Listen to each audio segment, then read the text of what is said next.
The traveling show of superstar drivers spotlighting America's best short tracks moves to Pulaski County Motorsports Park in Virginia for Week 3 of the Camping World SRX Series. The first 2 weeks of racing were both held at Stafford Springs, Connecticut. Denny Hamlin stormed to the win, literally, in a race cut short by a thunderstorm in Week 1. Then last week, Ryan Newman stayed out of the chaos and finished ahead of the pack for his second SRX win.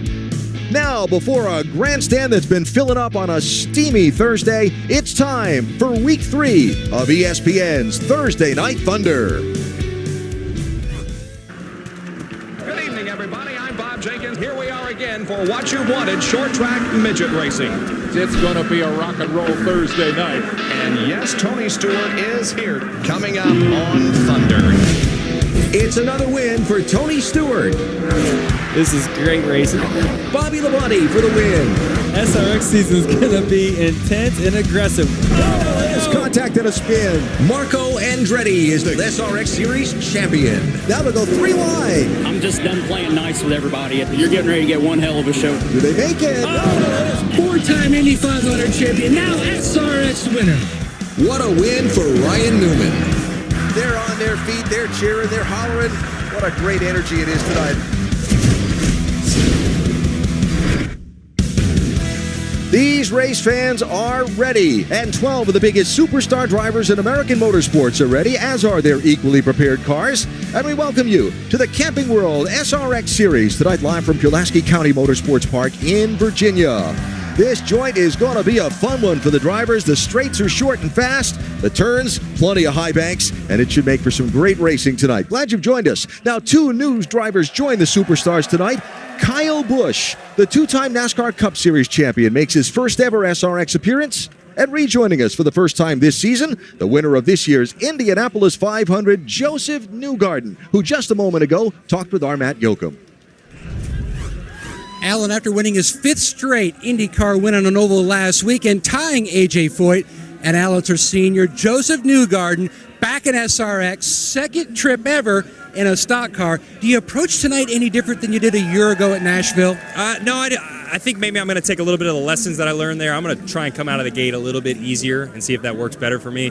But it's a tough crew to go up against. You know, I think it's a great field. I don't want to say it's low stress, but it's a little more relaxed than my typical weekend. I'm excited to be here. I think it's a great opportunity with SRX to compete with these guys, learn about this world of racing. Very different from what I was doing last week, so I'm going to be learning on the fly, but excited to be here. I think Camping World's done a great job putting this on, and let's see if we got some speed tonight. Newgarden starts tonight from the pole. Now let's welcome longtime friend to racing and legend from the college football sidelines to give the command, Hall of Famer from the Virginia Tech Hokies, Frank Beamer. Drivers, start your engines.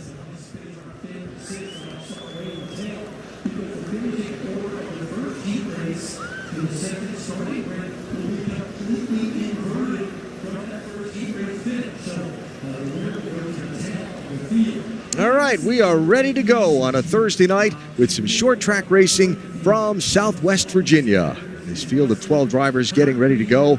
And how great was it to see Coach Frank Beamer? I walked through Lane Stadium the other day. The gate was open. We were staying in Blacksburg.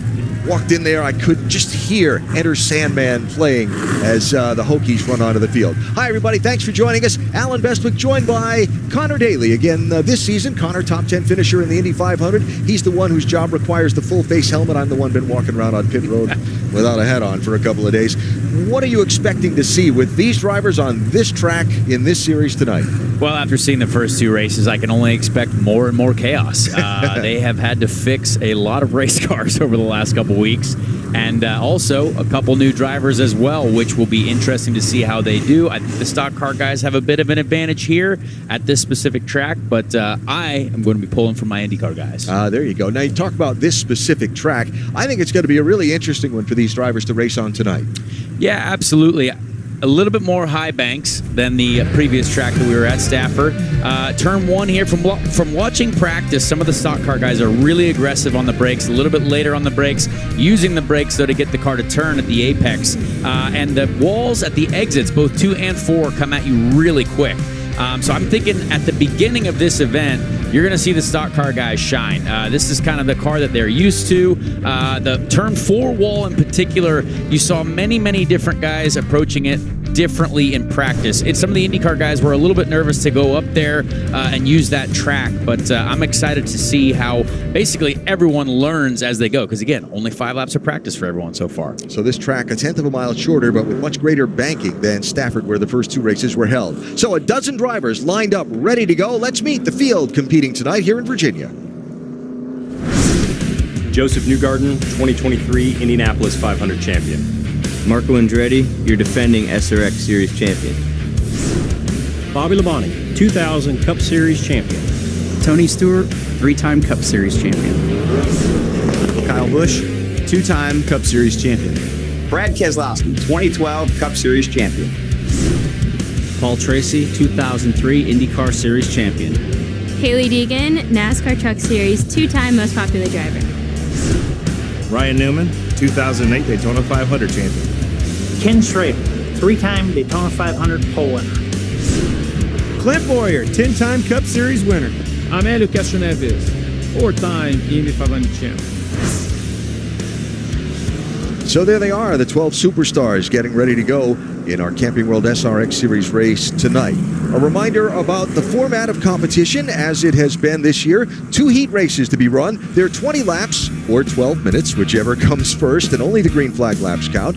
The starting lineup for heat number 1 drawn at random, and then the finish of heat 1 inverted for the start of heat 2. Again, 20 laps, 12 minutes, and the average of your finish in the 2 heat races determines where you'll start for our 100-lap main event tonight. Yeah, very excited to see this front row, how they do here. Joseph Newgarden just coming off of 2 victories at Iowa Speedway, another short oval on the IndyCar schedule, and he was pretty much destroyed the entire field there all weekend, but a very different car here, and he gets to start right out in front of a lot of really talented stock car guys. Yeah. But Marco Andretti, the defending champion, he's going to want to get out front and lead quick because he knows that he's got the experience in these cars. No, it's been an oppressively hot day around a lot of the country.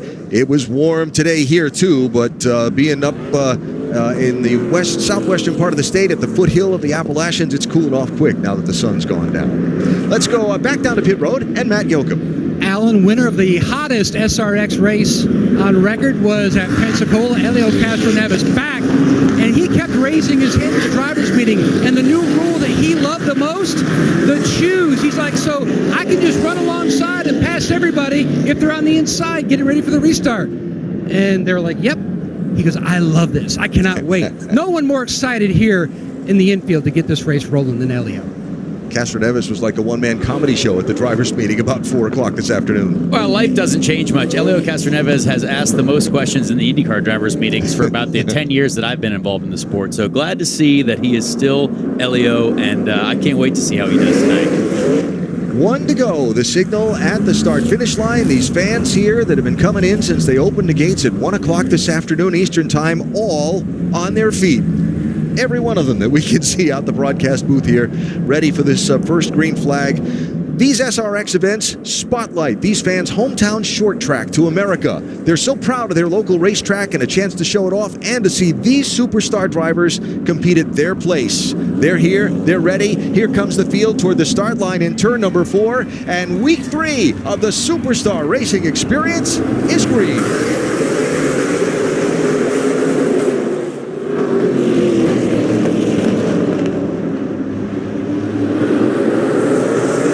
Two IndyCar guys absolutely battling it out already. You heard someone missed a shift already. It looked like Bobby Labonte, and he didn't get as good of a jump as he was hoping for.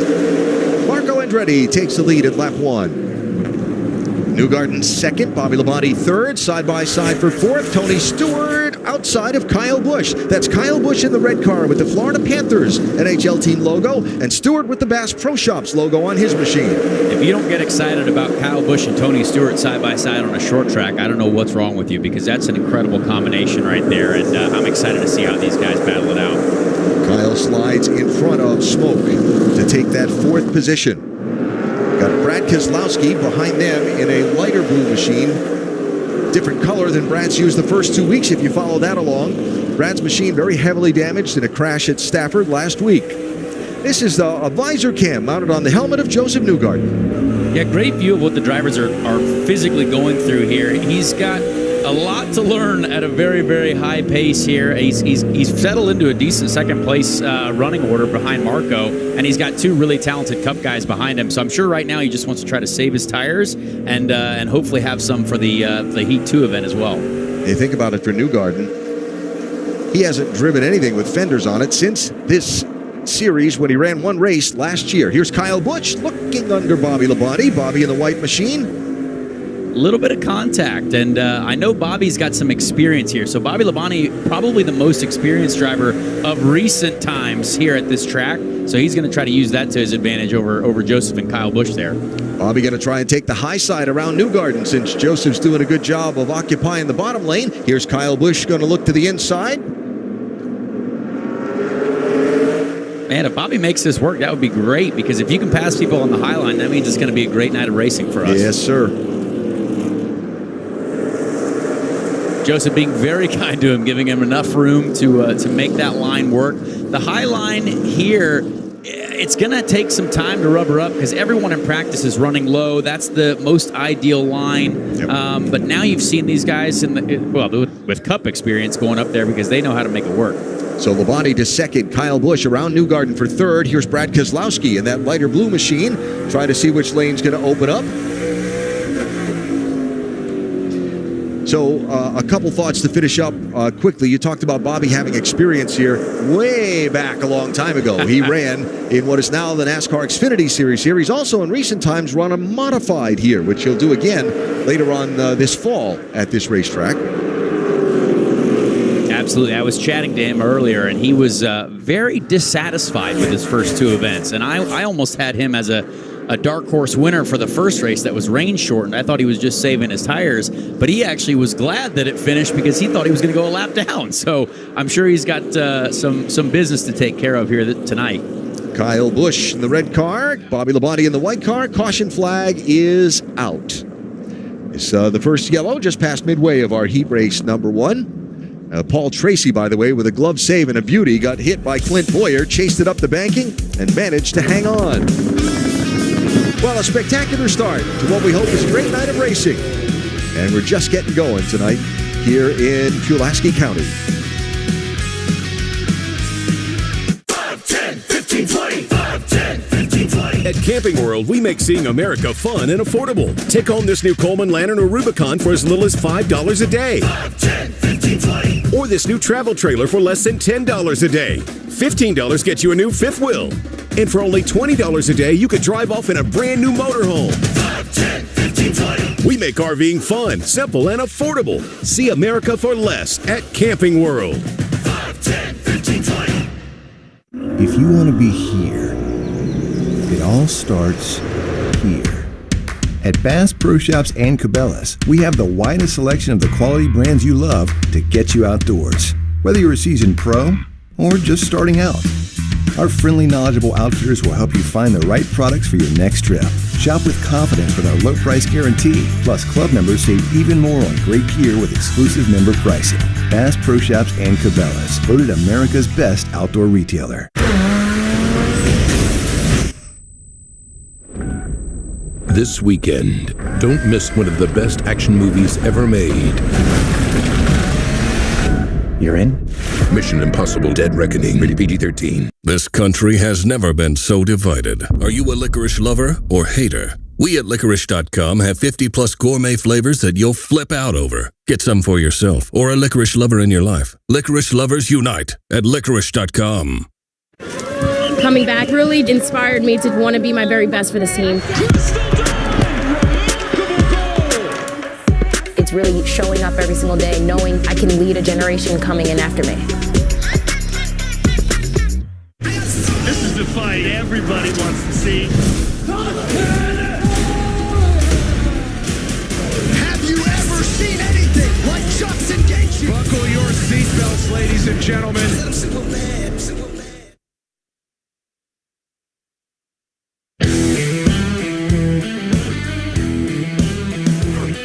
Thursday Night Thunder is brought to you by Bass Pro Shops. Your adventure starts here.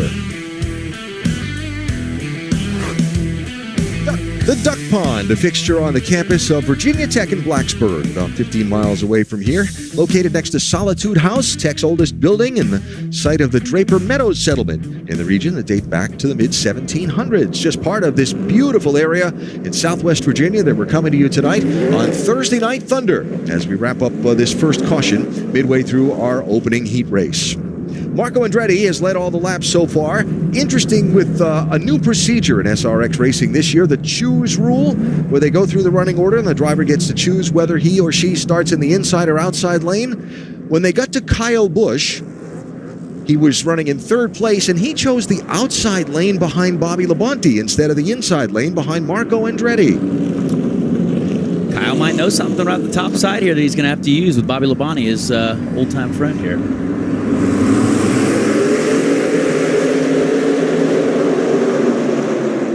Marco with a fantastic jump. If he isn't jumping the restarts, he knows how to do it right from the front, that's for sure. Kyle Busch choosing that outside lane allowed Brad Keselowski to get in there underneath. Marco Andretti goes for a slide, maybe got nipped on the bumper, but hangs on to it. Brad Keselowski looks like the smartest guy on that restart there, choosing the inside, and he's starting to feed Marco the bumper a little bit. Labonte able to fend off Kyle Busch for now, but leaves him room in turn 3. Who's that back that just got hit and nudged up out? That's Haley Deegan, got shoved up in traffic in that red car, the Good Sam machine. There are battles all over this track at the moment.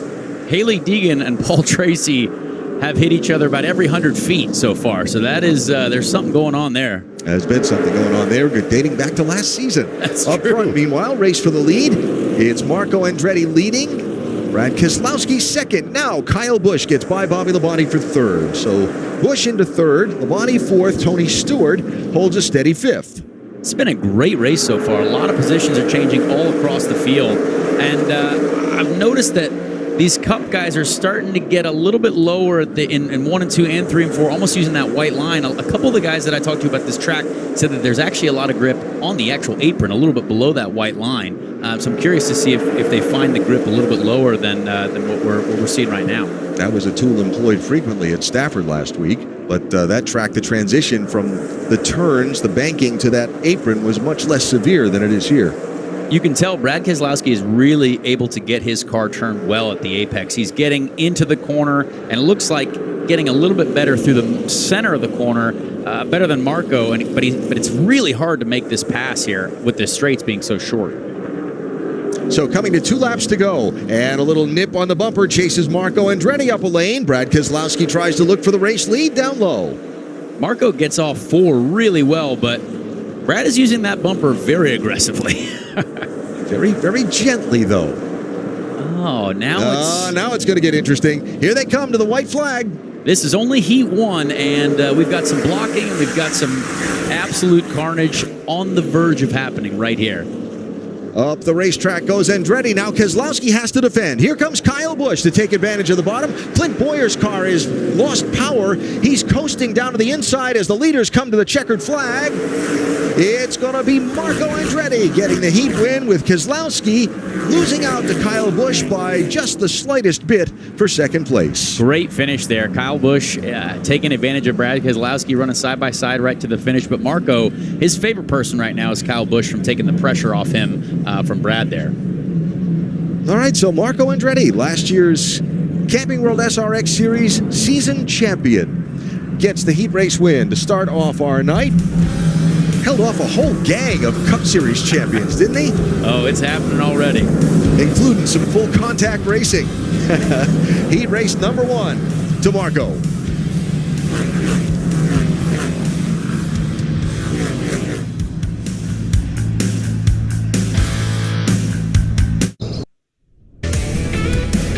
Pulaski Sports Park has been around since 1956. Started as a dirt track. It was paved and reshaped. It's had a couple different names over the years. You may have known it back in the late 80s and 90s as New River Valley Speedway. It became Motor Mile Speedway the last couple of decades. Now the Rusty Wallace Racing Group has taken over operating the speedway and changed the name to Pulaski County Motorsports Park. Look at the names of the people that have raced here over the years. Everything from what was then the NASCAR Busch Series, some Cup drivers coming in to run late models, even guys who are just becoming Cup drivers. Denny Hamlin looks familiar. He does, yeah. Josh Berry, I mentioned. Getting ready to go for the Xfinity Series of the Cup Series for Stewart Haas Racing next year. So a lot of big names that you are well familiar with that come through this place, and look at the turnout of fans again tonight to see the superstars. So there are the results of heat race number 1. Marco Andretti, last time he won heat race number 1 was a couple of years ago at Slinger Speedway in Wisconsin, and he went on to win the main event. They call him the Slinger Legend. There you go. And let's go down to pit road and Matt Yoakum. Now, Alan, Coach Frank Beamer, he's right at home here because we've had some passing, we've had some blocking, no personal fouls yet, but it's still early. But, Coach, what do you love about racing? Because we see you time and time again throughout the years showing up for a race. Yeah, I'm big into racing. Follow NASCAR, follow all my Virginia drivers, Denny Hamlin and the Burton brothers and so forth, Elliott Sadler. But I followed NASCAR for a long time. You know, I tell people, I think I do most anything, but I'm not sure I can get out there and be a good race car driver. So they go fast. All right, thanks, Coach. Always great catching up with Frank Beamer.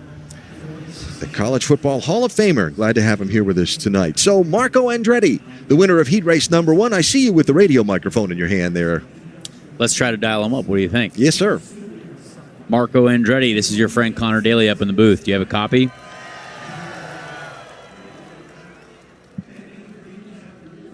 Marco, Connor Daly here on the radio. Do you got a copy? I got you, bud. Well, Marco, you and Brad Keselowski have had quite a battle these last couple laps. I assume he's no longer on the Christmas card list, but how are we feeling so far? The tires okay? Are we feeling strong to move forward in this second heat? Yeah, I don't feel too bad, and obviously I would have done the same thing if I was him. So, just good hard racing. I was just trying to hang on to it to not slide up the track and open the door for them. So just try to keep it composed. But now I get to learn from these guys, see what kind of lines they're running, because I was kind of driving blind there. Does it feel like the top side's going to open up at all? It looks like a couple people are able to make the top line, the high line work. How do you feel about that so far? Yeah, I think that's what I need to explore. I saw them in my mirror running high, so that'll be for this, this run here for the feature, a little practice. Perfect. Well, thank you so much. Good luck, and we'll see you at the bar afterwards. Yeah, see ya. Heat 1 winner, Marco Andretti. Hey, a reminder, the next stop on the Formula One circuit is the Belgian Grand Prix at the legendary Spa circuit. Sunday morning, 9 a.m. Eastern, 6 Pacific on ESPN, ESPN Deportes, and ESPN Plus. Grand Prix Sunday pre-race coverage starts at 7:30 a.m. Eastern. One-word answer, yes or no. Max Verstappen continue his win streak? Yep, easy. That was 2 words, but that's okay. Race drivers, they can't follow instructions, I know. Marco Andretti, Kyle Busch, some of the dominant players of Heat 1. Heat 2 rolls next.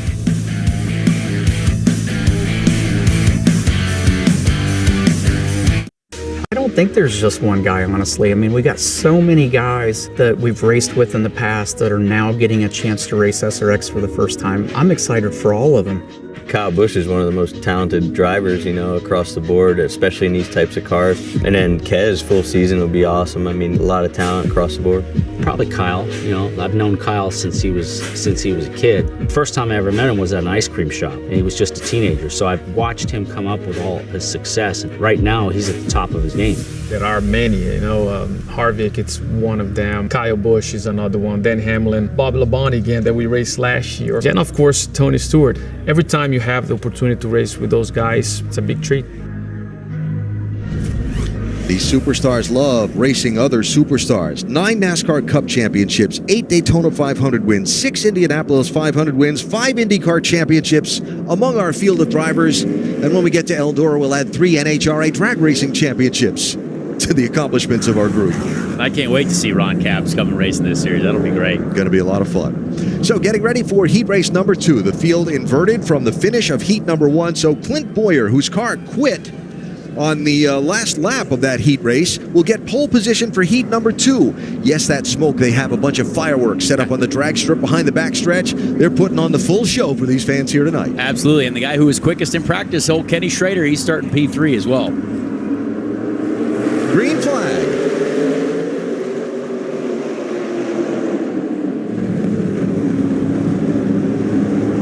Clint Bowyer, one of the most entertaining human beings in the history of racing, battling for the lead right now. This is great to see him and Ryan Newman. It's fantastic. Newman outside in the South Point machine. Bowyer inside in the Goodyear car. And again, you see Bowyer get a little bit lower on that white line, trying to find grip. But man, Ryan Newman making that high line work is very impressive. You see how low the 07's going there. He found a lot of grip at the bottom of the racetrack there. Little contact a few rows back between Paul Tracy and Joseph Newgarden. Everybody okay?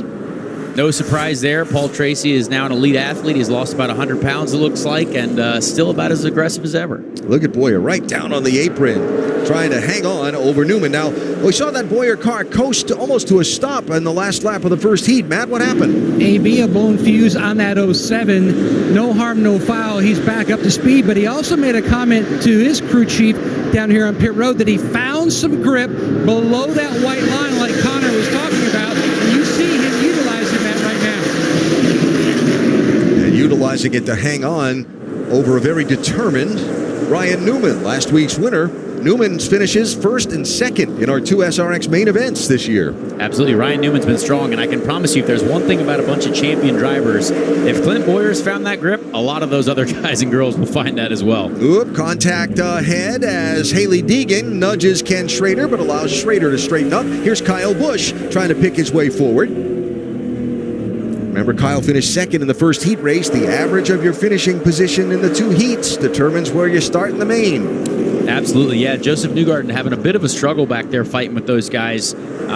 Curious to see what he thinks when he's done with these heats, and I mean, he's going to have a lot to make up there in the final. Boy, Brad Kozlowski in that light blue number 6 machine, the Camping World car, really sent it into turn 3 to get underneath Bobby Labonte. Brad's on it. He's got he understands how to use people as a brake, and also understands where to find the grip at the apex of these corners. Is that a thing, using people as a brake? Well, this is SRX racing. That's just par for the course. Yeah.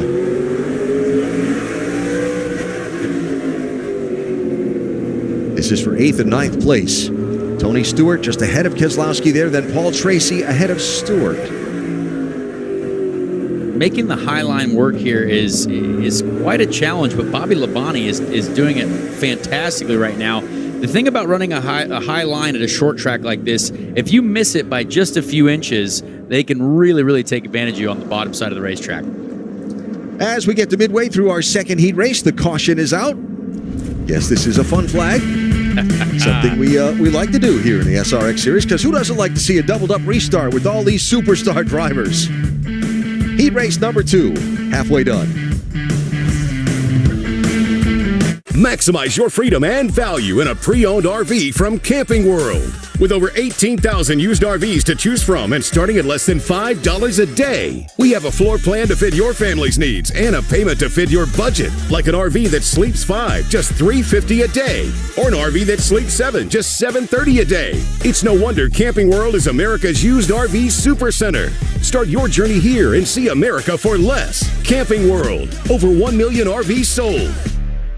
In the heart of the Midwest, Purdue University is building the future of cybersecurity, advanced manufacturing, microelectronics, AI, biomedical engineering, analytics, sports technology, motorsports engineering, and pharmaceutical discovery. From Purdue, home to more undergraduate STEM students than any other major research university in America, comes Purdue University in Indianapolis. This new urban campus will further extend Purdue University's mission and impact, creating a first-of-its-kind hard tech corridor. Uniting Purdue's West Lafayette flagship campus with the capital city of Indianapolis, linking industry to world-class educators, researchers, and students who will tackle the world's toughest challenges together. Innovating, instigating, persistently pursuing, boldly moving us all forward with the next giant leap. Purdue University in Indianapolis. This is Jobber Enhance Select. It's more than just a hearing aid. It's a smart hearing solution that makes hearing aids more convenient and less expensive. With Jobber Enhance Select's premium package, better hearing doesn't have to start in a doctor's office. It starts with our free online hearing test. You can fine-tune your settings with your remote audiology team. With Jobber Enhance Select, you can get the same advanced hearing aid technology and professional care you expect from a clinic at a fraction of the cost. Try it risk-free for 100 days. Visit JobberEnhance.com. This season's about super team expectations. This is incredible! Sabrina Ionescu! Contenders leveling up. I'm excited to keep sleeping on them. Not Natasha Cloud. She's got confidence. And a shiny new rookie class. Austin slips inside, lays it in. The WNBA. All she wants to do is show out. We're all about New York versus LA. Sunday at 4 on ESPN. Camping World SRX Series tonight from Virginia, Pulaski County Motorsports Park, working the midway point of a second of our 2 heat races that will determine the starting order for our 100-lap main event. Clint Bowyer and Ryan Newman. Bowyer in the blue Goodyear machine and Newman in the South Point machine have had a very spirited fight for the lead through the first half of our heat race. Let's see what happens here on the restart.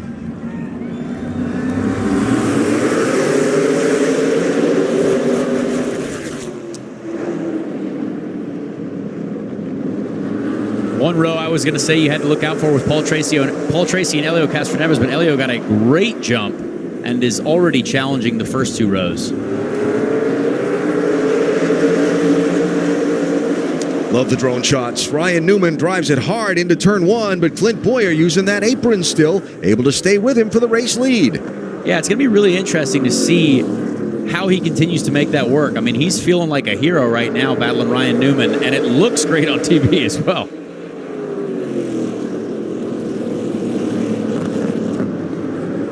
Clint Bowyer, who makes his living in television now.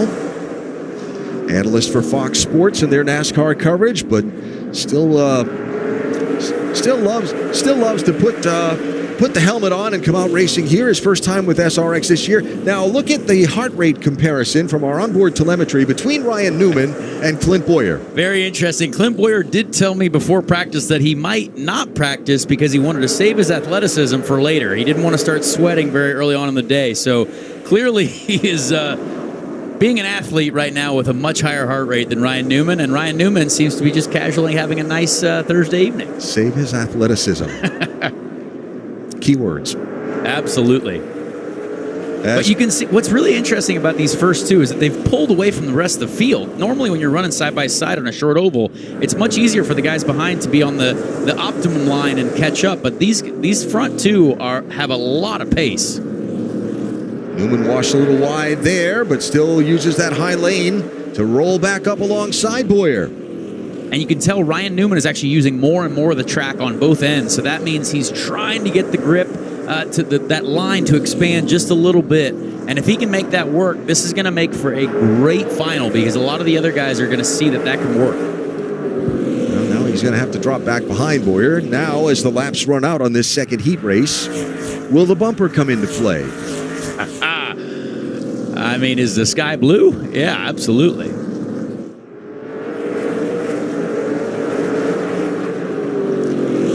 Or Newman just maybe, discretion the better part of valor. I've used up a lot of my car trying to get the lead. I'll just finish second in this heat race and look ahead to the main. Ryan Newman is very wise. That is one thing I've noticed about how he races in this SRX series. He's not really into the confrontation, but he'll just slide into the victory, and you'll be like, oh, well, Ryan won again. He's definitely into the fun factor of this series. Absolutely. Talked to him this afternoon and said, you having fun? He said, absolutely. That's what this is all about. These guys, absolute legends of the sport, guys and girls with Haley, having a great time.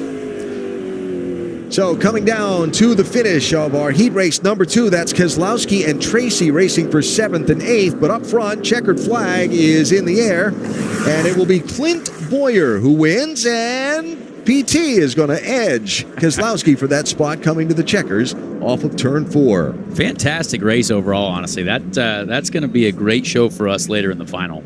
How about Kansas Clint Bowyer? Finished on the podium in the main at Stafford in his SRX debut. This is the second of 3 he'll run with us this summer.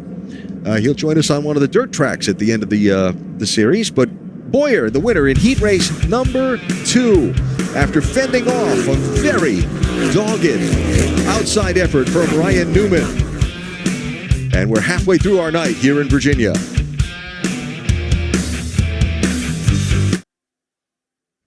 I definitely view myself as Boyer's babysitter. I think that's part of my next career is to try to keep Boyer in check. So, you know, and he'll tell you, well, it's my job to make you somewhat look fun. You know, I think for me, seeing Clint back in a car is something that's probably going to be good for him because of the fact that he hasn't been in a car for a while. I just hope that he doesn't fall out. Well, if you ask Kevin, I'm gonna have to get my ass in the gym. These cars are hot. I'm out of shape. And I think that's valid, you know, but if Newman can get in here and do it, if Michael Waltrip has been able to do it, buddy, surely, for the love of God, I can do it. Well, do it he did, and did it to victory in heat race number 2 tonight here at Pulaski County Motorsports Park. There's the results of heat race number 2. Matt, it's been 1,873 days since Clint Boyer took a trip to victory lane behind the wheel of a race car. He's done it tonight. Well, you know what? I'm like Jimmy Buffett. I'm not really good on math, so I'll take your word for it there, AB. A lot of laps down here on pit lane PT there, but 143 was your heart rate. I mean, and Harvick was worried you were going to fall out of the seat. Oh, man. He doesn't even have a heart rate anymore at his age. I rocketed when that thing quit. I passed a few cars in that first one, and I was having some fun. I thought, did what we needed to do, and, you know, I wasn't going to get another one. All of a sudden, come off a 2, and it just died. But Newman and I had a lot of, you know, fun out there. It was a good race right there. I found a little bit down there in the apron. I got here, everybody said stay off the apron. David Strimmy, our driver coach, right, he said stay off the apron. And what'd you do? Well, I got on the apron and found speed and started passing people, but I already pissed Paul off, so I got to go apologize. You apologize. Oh, what did he say? Well, you apologize ahead of time. You say you're sorry, try to make up for it, because the chances are you're probably going to go do it again. You put that in the bank? Well, he's in the way. No, I tell you, so much fun coming out here. Look at that crowd. Packed house. It was 4,000 degrees a day. But the old racer's pretty good, and we'll see if we can put some new Goodyears on it. See, I plug my sponsor. Look at that. Yep. See that? Look right here, focus. That's a sponsor is what that is. We're going to put 4 of them babies on there and see what we can do. All right. Well, Clint talked about the great crowd that we've got here tonight, and it is such a beautiful area right here in Virginia. And the Camping World at the track. The Camping World SRX Series continues its 6-week tour of some of America's great short tracks. We started week 1 and unexpectedly week 2 in Stafford Springs, Connecticut. And now we're in Southwest Virginia at Pulaski County Motorsports Park. And boy, is this a beautiful part of the country. Draper Valley Overlook is just off Interstate 81 on either side of US 11, just outside Pulaski. Just spectacular views of the east and west New River Valley. Just a couple of miles from the Overlook, downtown Pulaski, where this 127-year-old courthouse is the centerpiece of the city. The historic Pulaski train station is called the Grand Old Lady of the city, built in 1888. And, of course, plenty of outdoor recreation opportunities as well surrounding the beautiful New River, including hiking trails, water activities, and more. Just part of what you'll see in Southwest Virginia around Pulaski County Motorsports Park. Next week, it's up to Michigan. Berlin Raceway in Marne, Michigan, just outside Grand Rapids, on to Eldora Speedway in northwestern Ohio, and then we finish up at Lucas Oil Speedway in Missouri as the Camping World SRX Series tours America in the summer of 23. Camping World at the track, giving you a beautiful look at this area of Southwest Virginia on what's turned into a beautiful night. Now, Nicole Briscoe's back getting ready to host the Special Sports Center after we're done with Thursday Night Thunder, so we needed somebody to help us with these interviews between the second heat and the main. I think we found us a guy.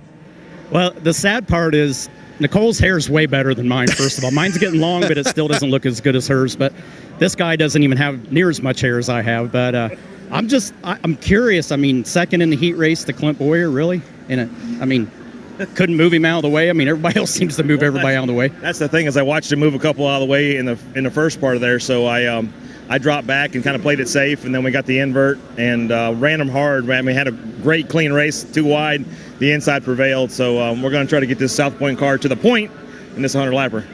So last week, obviously, brakes were the big issue. Any problems tonight? No issues at all. I mean, it's 220-lap segments, but 100 laps is going to be different. So we'll see. I mean, it's fast out there. I know you feel it too. So it's tight racing, and it seems like should be a lot of fun.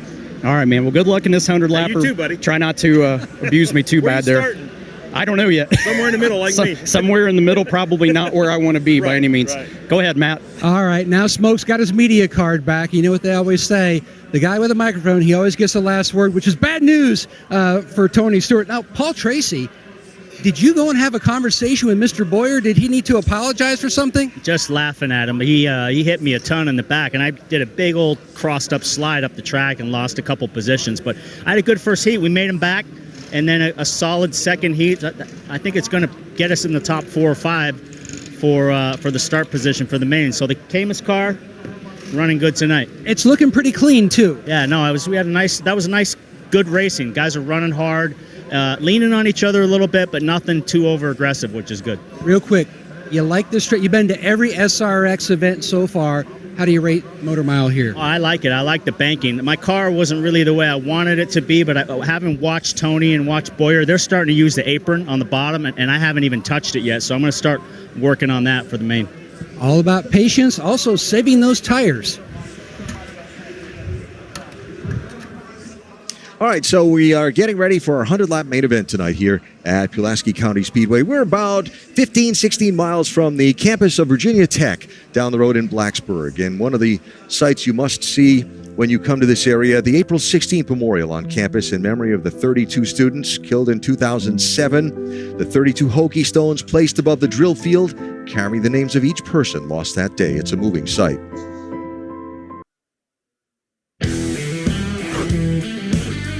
Thursday Night Thunder is brought to you by Camping World. Over 1 million RVs sold. The New River is certainly a dominant natural feature of this area. This is Claytor Lake, a 21-mile reservoir along the river where folks go to cool off like they did today on a steamy afternoon. Well, there's Tony Stewart's car. Tony Stewart is filling in as reporter for us now, and he's interviewing who? Well, I need a pay raise, first of all, because you know I'm not very good at this to begin with. Well, you own this joint. Go ask yourself.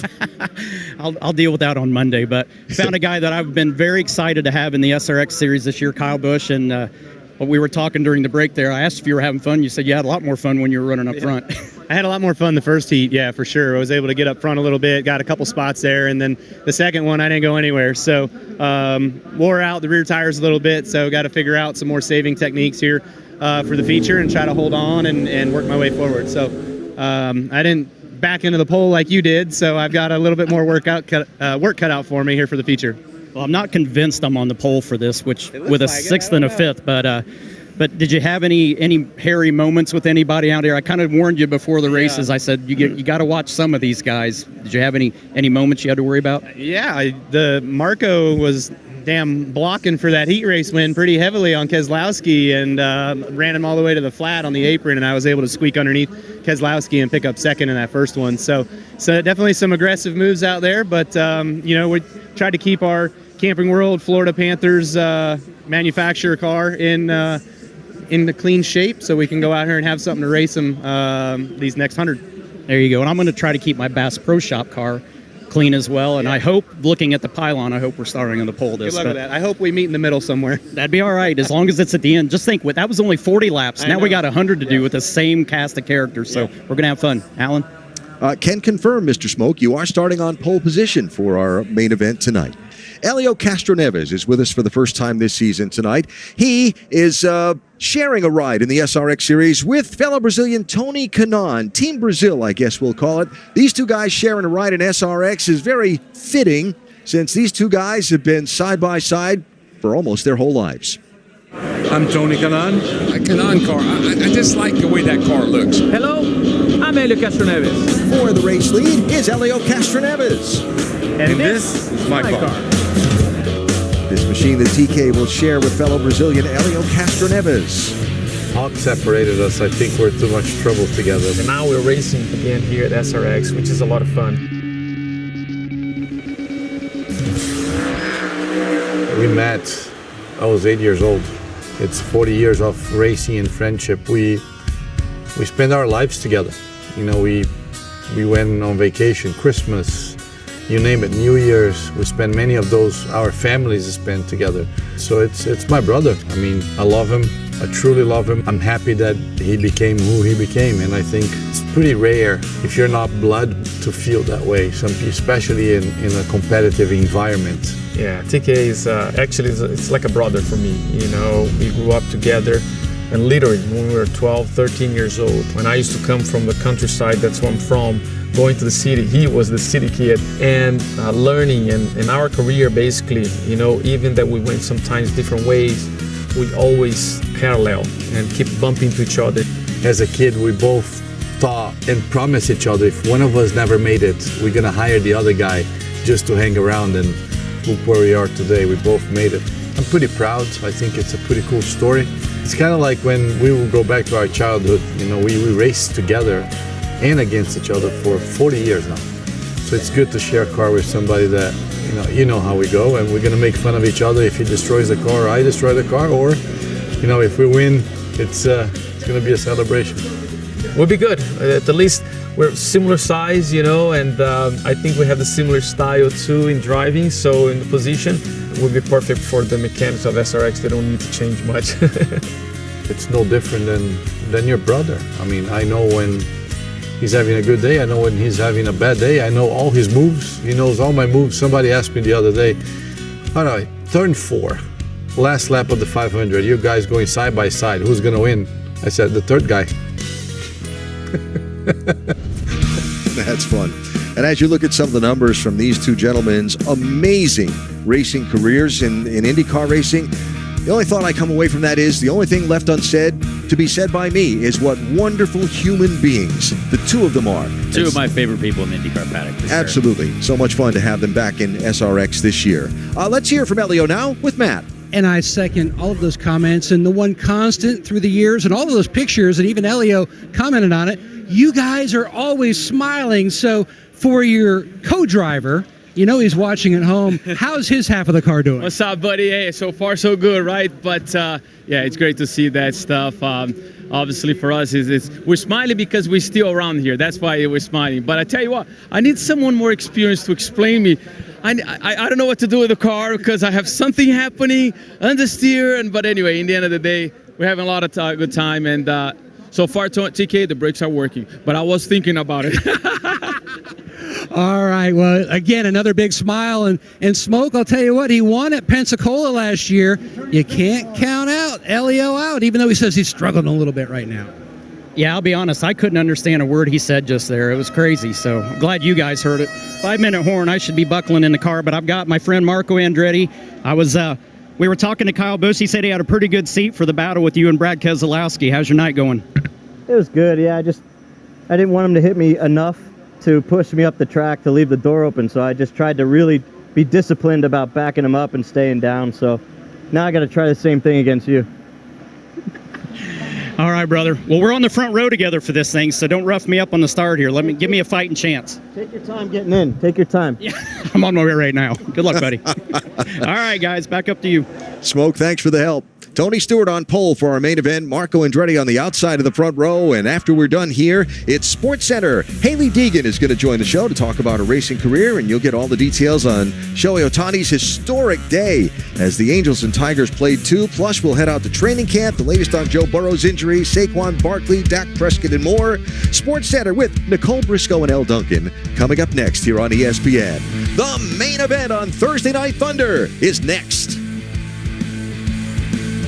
10, 15, 20, 5, 10, 15, 20. At Camping World, we make seeing America fun and affordable. Take home this new Coleman Lantern or Rubicon for as little as $5 a day. 5, 10, 15, 20. Or this new travel trailer for less than $10 a day. $15 gets you a new fifth wheel.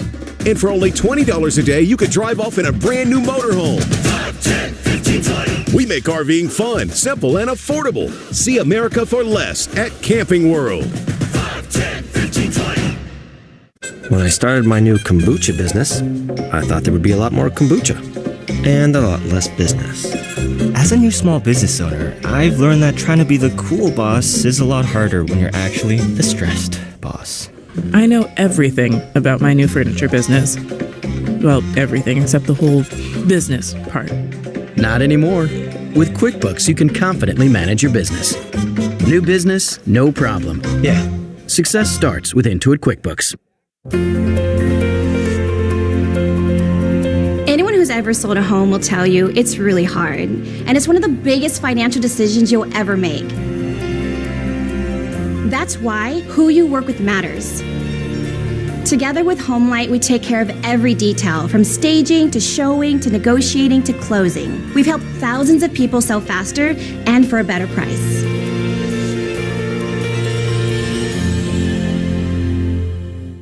Hi, Phil Swift here for the Flex Seal family of flood protection products.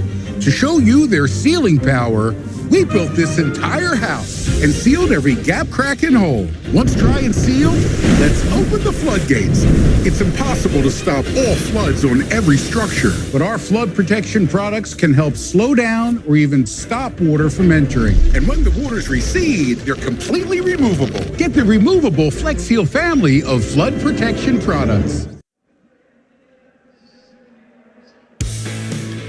Just up the road from where we're coming to you tonight is Christiansburg, Virginia. And I can't say the name of that town without thinking of Ronnie Thomas and Jabe Thomas. They are local racing heroes from these parts. Ronnie, the 1978 Cup Series Rookie of the Year. And between he and Jabe, they made 519 Cup Series starts. This is Ronnie's place. Up the road in Christiansburg, look at the memorabilia he's collected. When he got done Cup racing, he came back local track racing. Won a track championship here at New River Valley, won a big late model race over at Martinsville to get that grandfather clock you saw. He's got everything from Richard Petty driving suits to checkered flags, you name it. And Ronnie is here with us tonight at the Speedway. That is literally a history of NASCAR racing. Incredible history. To walk through. Next Thursday Night Thunder goes to Michigan and the famed Berlin Raceway. Week 4 of our summer 6-week schedule. We start at 9 Eastern, 6 Pacific here on ESPN. Next week, Joey Logano in the booth, and those 4 among the drivers on the track. Wow, look at this crowd tonight. Here at Pulaski County Motorsports Park in Southwest Virginia. On what was a very steamy day, turned into a beautiful night. And now these folks have come out to see the 12 superstars race at their local home track. Have seen Marco Andretti and Clint Bowyer win the 2 heat races. And most importantly, for the guys and gals that work on these race cars, no significant incidents in either heat. Last weekend at Stafford, last Thursday night, they used 14 cars. So that's 12 in the race plus 2 backup cars. 11 of those 14 had to undergo significant repairs. And big props to the SRX team for the work they had to do to get these cars race ready. And boy, they are race ready tonight. I believe that is the first time that we've had 2 heats actually reach the number of laps that they were supposed to be as well. So that's pretty encouraging. Should we dial up Brad Keselowski there? That was his primary car that got wrecked last week. New rear clip on it, sitting here ready to go. Exactly. All right, let's dial up that. Brad Keselowski, it's Connor Daly up in the booth here. Do you got a copy? Yes, sir. What's up? Well, I'd say Heat 1 was pretty interesting for you, battling there for the lead with Marco. Some blocks were thrown, some bumpers were used. How do we feel so far when you're starting up front yet again? I'm looking forward to it, man. I didn't empty the tank all the way there. I didn't want to wreck our car here in the first heat, but certainly got the speed to get up front and hopefully win this baby. So I'm excited for our Camping World SRX car.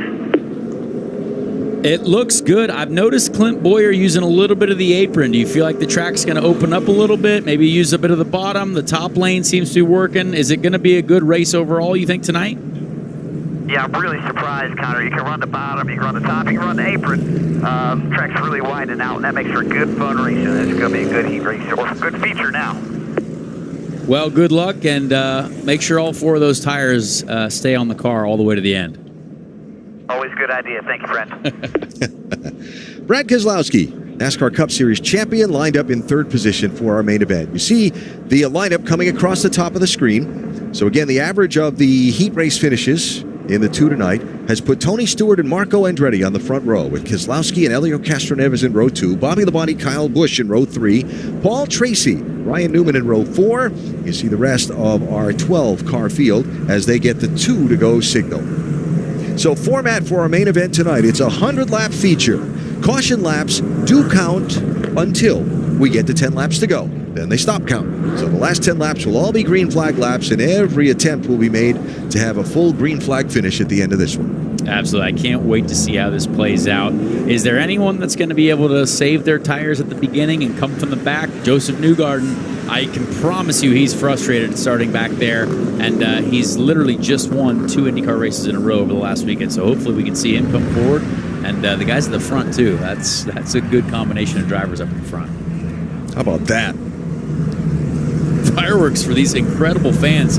I would really hope that maybe one of these fans can get me out of a parking ticket I got in Blacksburg, Virginia this morning. Oh, no. May have to ask around for that later. Apparently did not park appropriately. Well, sorry for your luck.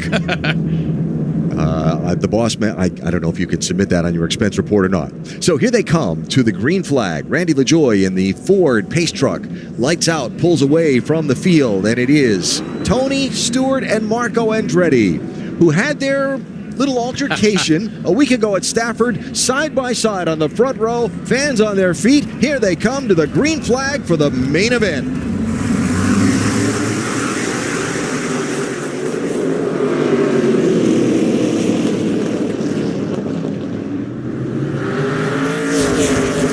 Great start from Tony Stewart there. Maybe he was just holding back. Maybe he knew how to be fast here the whole time. Curious to see how he saves his tires and stays at the front. Keselowski to the inside of Andretti for second. He made quick work of Marco, but Marco got right to his rear bumper very aggressively, paying him back for what he felt earlier. Next in line is Helio Castroneves in that Purdue University Indianapolis machine. Fourth in line. Helio, my teammate as of 5 days ago. We got to race together, and my brother currently goes to Purdue University, so I like that car.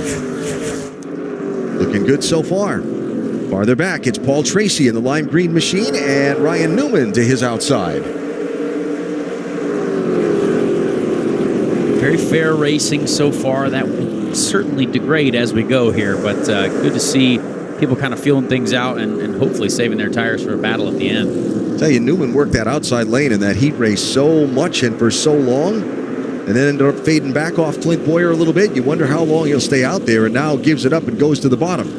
Yeah, it's interesting. You see Boyer still the only one using that apron, but I'm just curious to see if that top lane can gain any more momentum for the end of the race. Here's Kyle Busch in the red machine, the Florida Panthers car to the inside of Bobby Labonte in the Sport Clips machine. So Kyle will pick up 5th position. Labonte back to 6th. Yeah, Bobby just not quite able to make that high lane work. And Kyle, obviously, a very, very experienced stock car racer. He knows what he's doing down there. And I'm very curious to see how he continues to make this car work. And that guy's going to learn more and more every lap. And by the end of the race, if he's saved his tires, he's going to be one to battle with for sure. Paul Tracy sails it into turn 3 to the inside of Labonte, and he'll pick up that spot. So PT on the move. PT with one of his more less aggressive moves on a fellow competitor. I respect that. But you know what's been so fun to watch is these guys who come from IndyCar racing. This is so foreign to them. This kind of track, this kind of race car, and how they've adapted over time. Talked about it when Kanaan was leading the feature last week. Talked about it when Castroneves won a main event a season ago down at Pensacola, Florida. And even for PT, so totally different for him to be in one of these kind of cars. There's Castroneves in 4th, Matt. And he points to that win at Pensacola, Alan, but he also points over at a race across the state of Florida at the Rolex 24. He won it 3 times. He said one of the things that running endurance racing taught him that surprisingly carries over to SRX and his IndyCar, some good trading paint there with Marco, is being able to be patient. He goes, I use it at Pensacola, I'm definitely going to have to use it here. It's really interesting you mentioned patience. I was lucky enough this year to race in the NASCAR Cup Series and the IndyCar Series, and the one thing that is the biggest basically factor that you have to take to the Cup Series or any big heavy car is patience. For us as an IndyCar driver, you are hard charging every corner, using every bit of downforce that car has, late on the brakes, hard on the brakes. And that's tough for these IndyCar folks coming over here to all of a sudden jump into this series against some guys who have done this for quite a few years. And I can promise you, it's impossible for me to like physically tell you the difference, but it's like a fine art that we've done our whole lives in the open wheel world, and then you're trying to change that drastically here in the SRX series. Caution flag is out after 13 of 100 laps, as Ryan Newman and Bobby Labonte were having a pretty good race there for 7th and 8th position. Well, so far, most of the fireworks have been from behind the backstretch. Absolutely. And were intended to look that way instead of the cars. This guy knows how to party. All right. 5, 10, 15, 20. 5, 10, 15, 20. At Camping World, we make seeing America fun and affordable. Take home this new Coleman Lantern or Rubicon for as little as $5 a day. 5, 10, 15, 20. Or this new travel trailer for less than $10 a day. $15 gets you a new fifth wheel. And for only $20 a day, you could drive off in a brand new motorhome. 5, 10, 15, 20. We make RVing fun, simple, and affordable. See America for less at Camping World. 5, 10, 15, 20.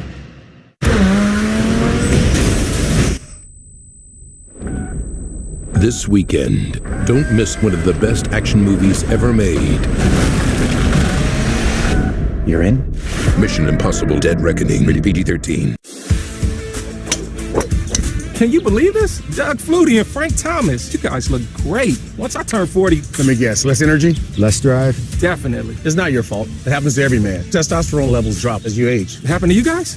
Yep. So what did you do? We got Nugenix Total T. This unique man-boosting formula is powered by Testofen, a patented key ingredient clinically researched to help increase testosterone levels. Nugenix is the #1 doctor-recommended testosterone booster in the USA, #1 at GNC, and #1 at Walmart. But you can only get your complimentary bottle by texting KNOCK to 369-369. That does it. I gotta get Nugenix. Just send a text. Yeah, for a complimentary bottle. And by the way, she'll like it too. Get your complimentary bottle of Nugenix now. Text KNOCK to 369-369. Text now and we'll include a bottle of Nugenix Thermo X, our newest, most powerful fat incinerator ever, with key ingredients to help you lose fat and get lean absolutely free. That's KNOCK to 369-369. Hi, I'm Norma, and I lost 53 pounds on Golo. When I started Golo, I expected to plateau like I had so many other times. I was surprised that sticking to the Golo plan and taking release, the weight just kept coming off.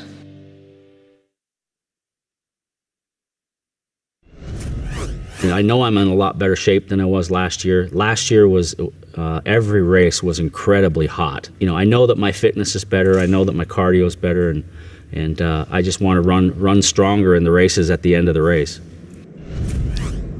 Paul Tracy, 10th all-time in IndyCar wins, who lost 50 pounds over the winter. Said he's within 15 pounds of the weight he was when he won the IndyCar title back in 2003. It's astounding the work he's put in. I mean, it just goes to show you how much these guys care about this. I mean, it is a celebration of motorsports champions, successful motorsports stories, and great talents. But I can promise you every single driver in this field really wants to hold up that trophy at the end of the day and drink some of that Caymus wine. Now, Paul in the machine of that sponsor, lined up on the outside of row number 3 as we come to the restart.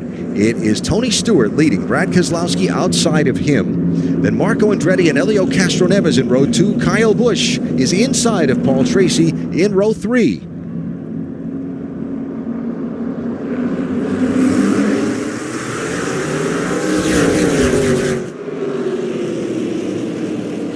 Another great start from Tony, getting a good gap from Brad there at the start, but he's leaving him room on the outside. That's fairly respectful. Castroneves and Andretti side by side for 3rd. Whoa! Hang on. Little simultaneous slide there. That was beautiful coming out of 4. Here's our first significant damage of the night. Marco's got a piece hanging down from just behind his right front tire. If that's significant damage, just wait till later. Goodness gracious. Compared to last week, it's not significant, but it's the first it's the first notable damage we've had tonight. Yes. How's that? Kyle's got a great view of this battle here. He is really hoping that Marco forces Helio up just enough to slide in and take another position away. Okie dokie. Hang on, Helio. Helio didn't turn left that entire straight. Somehow I feel like the temperature inside that 06 car just got really warm. That was actually fantastic. Kyle could have flat out just spun Elio, but he basically just drifted him into the corner. And that's what we like to see here at SRX. Just a nice bit of artistic motorsport. Maybe the first ever use of the term drifting in one of our races yet. Very well done. Won't be the last. Well done. Clint Boyer quietly on the move, trying to make a move on Paul Tracy there towards the back. Love to see it, because if Clint Boyer wins this race, there will not be enough beer in this county to satisfy his celebration, and I personally am excited to see that. Well, Boyer's going to get around Paul Tracy. That'll be for 8th place. Now Tracy and Haley Deegan find themselves nose to tail back there. They've had a tussle a couple of times on the track during the course of their shared SRX experience. Clint Boyer made that had that restart basically in the last row, made up a lot of spots pretty early there. He's on the move now. I just love the Clint Boyer story in general, right? Guy from Emporia, Kansas, was working at a car dealership, racing part-time, got discovered, got a shot with Richard Childress, turned it into something that became a championship and a cup career and all those cup wins, and now he owns the dealership that he was working at when he got discovered to become a racer. He's a smart guy. Whoa, way up the bank in turn 4 went Haley Deegan. And it is Kyle Busch now fending off Marco Andretti as he moves up and takes the 3rd spot and kicks Marco back to 4th. Yeah, Marco's smart. He knows how these tires will fall off. Kyle does not know that yet since it's his first race here. So Marco might just be patient and hopefully saving some stuff for the end for an absolute shootout with maybe Tony Stewart if Tony hasn't burned up his stuff. You think Marco used the term the degradation profile of the tire? Well, I can promise you degradation profile is a bit too advanced for maybe Clint Boyer right now, but who knows? We were talking to Joseph Newgarden earlier, and Ken Schrader walked up as Joseph uttered the term the degradation profile of the tire, and Schrader said, "What does that mean?" Joseph said, "Okay, tire wear." Yes. Well, we just came from racing at Iowa where our tires were degrading at a wild rate, so Joseph's very, very used to that right now, and he might just be saving stuff. I hope so, because I'm a big Joseph Newgarden fan. There's Ryan Newman pressing Elio Castroneves, who's right behind Marco Andretti. So this is all stacked up for 4th, 5th, 6th, 7th, and 8th. And at the tail end of that, it's Boyer having a peek underneath Bobby Labonte. Bobby sees him coming and gives him a little bit of racing room. Clint is on the move. He is up 4 spots since the restart, and that's impressive because we haven't seen that much movement really throughout the field at all so far tonight. It's challenging. I mean, you put 12 equally prepared cars, all driven by superstar drivers on a short track. Absolutely, and every driver is going to need something a little bit different out of their car, and there's not a lot that you can do here either in the car. You can make some brake bias adjustments to try to help your car either turn or get a little bit more rotation at the center, but there's really not much else you can do other than using your feet efficiently. Clint Boyer has been very efficient with his feet, his steering wheel, and his conditioning. Yeah. He's an absolute athlete behind the wheel right now, and I respect it. He's using more of the track than anyone else, too, so that means he's working harder than anyone else. Maybe a little bit of a dirt track background there, too, coming to hunt the groove. I love it. It's going to pay off for him. If the rest of the field doesn't figure it out, Clint might have an advantage here at the end. So Tony Stewart, who has led more in this main event than he had in this season prior, both main event and heats combined, after starting on pole in this one, looking for what would be his series-leading 5th career SRX victory, and got the glow-in-the-dark helmet going too. Yeah, you got to love the glow-in-the-dark helmet. And Tony Stewart hates losing, so he's feeling good up front right now. This is where we know that he belongs, and he knows that he belongs. And I'm very curious to see when the fenders start flying later after another late race restart potentially, or a restart here very soon. Yellow flag, number 2. in our 100-lap main event tonight. So it comes out here as they complete the 40th of those 100 laps. It hasn't been contact-free tonight, though it's not been to the extreme side of that like it was at Stafford a week ago. Kyle Busch drifting Helio Castroneves into the corner. Oh, and that one too. Maximize your freedom and value in a pre-owned RV from Camping World. With over 18,000 used RVs to choose from and starting at less than $5 a day. We have a floor plan to fit your family's needs and a payment to fit your budget. Like an RV that sleeps 5, just $350 a day. Or an RV that sleeps 7, just $730 a day. It's no wonder Camping World is America's used RV supercenter. Start your journey here and see America for less. Camping World. Over 1 million RVs sold.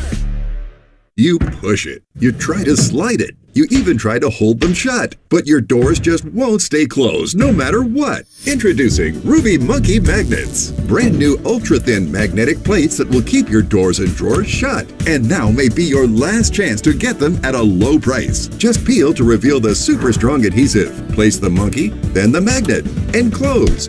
Installation is that simple, and now you have a door that will stay shut. So forget drawers that won't stay closed. Every drawer stays closed. It's so fast and so easy. Even large sliding doors or cordless window blinds. Everything stays closed with Monkey Magnets. The secret is the ultra-strong industrial magnet that's powerful attraction keeps your doors and drawers securely shut. These magnets are so strong they can hold this hammer that's nearly 5 pounds. Plus they're super thin. They'll fit just about anywhere, and they stay out of sight. Even screw them in for a more permanent solution. Monkey Magnets are perfect for cabinets, dresser drawers, sliding closet doors, accordion doors, and more. They're made of ultra-durable metal, so even your outdoor problems are solved in an instant because they're corrosion and rust resistant. Use them anywhere outside the house, even on that stubborn mailbox that won't stay shut. Monkey Magnets can stick anywhere, from drywall to all types of wood frames, metal surfaces, and more. Call or go online now to get 8 sets of Monkey Magnets for only $9.99. Monkey Magnets are guaranteed to last 10 years or your money back. But wait, due to rising costs and supply chain shortages, this may be your last chance to get Monkey Magnets at this low price. There is a strict limit of 1 full house pack per order while supplies last. So order now to keep all your doors and drawers shut tight with Monkey Magnets. Call 1-800-701-0154. That's 1-800-701-0154. Call or visit at monkeymagnets.com. So call 1-800-701-0154. Order now.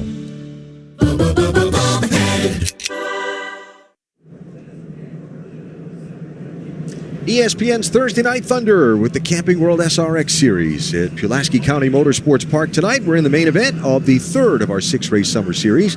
Tony Stewart has led all the laps in the main so far after earning pole position through his finish in our 2 heat races tonight.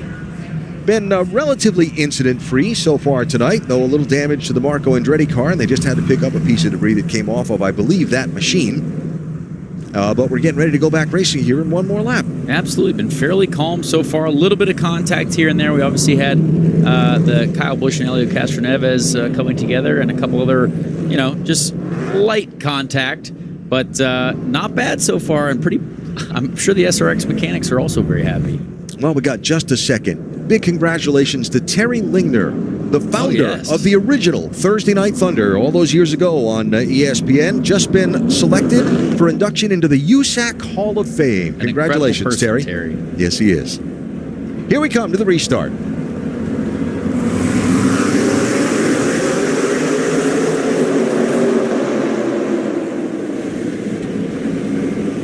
Great restart from Brad that time. Really trying to make that outside lane work. He's got to be able to do it if there's a late race restart.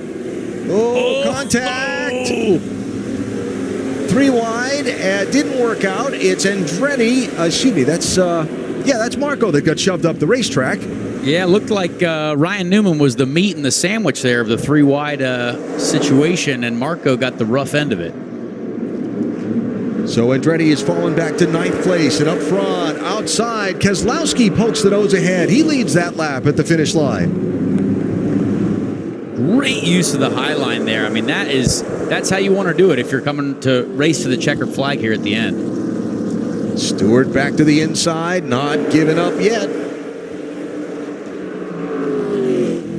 now it looks like the racing is really starting to kick off. This is what we've been waiting for.